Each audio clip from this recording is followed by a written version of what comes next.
খাসিরাজি চর্বি নিয়ে ঘুগনি দেব খেতে, সবাই মিলে চলে এসো আসন দেব পেতে। খাসির চর্বি দিয়ে গরম গরম ঘুগনি রান্না। প্রথমে 150 গ্রাম খাসির চর্বি নিয়ে ধুয়ে ছোট ছোট করে কেটে নেব। এবার আঁচ জ্বালিয়ে কড়াইতে 250 গ্রাম ভেজানো মটর জল এবং নুন দিয়ে সেদ্ধ করে নেব। বড় বড় 3টে আলু ছোট ছোট করে কেটে নুন দিয়ে ভেজে নেব। চিনি এবং তেজপাতা ফোড়ন দিয়ে পেঁয়াজ কুচি, রসুন বাটা, আদা বাটা, টমেটো কুচি দিয়ে কষিয়ে লঙ্কা গুঁড়ো, হলুদ গুঁড়ো, জিরে গুঁড়ো, ধনে গুঁড়ো এবং নুন দিয়ে বেশ কিছুক্ষণ কষিয়ে নেব।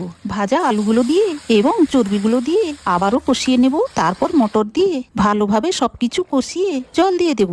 সেদ্ধ হয়ে এলে শেষে গরম মশলা ছড়িয়ে দিলেই রেডি খাসির চর্বি দিয়ে ঘুগনি রান্না। এবার শীতের সকালে গরম গরম মুড়ি, পরোটা, লুচি এসবের সাথে পরিবেশন করুন এই অসাধারণ সুস্বাদু গরম গরম খাসির চর্বি দিয়ে ঘুগনি।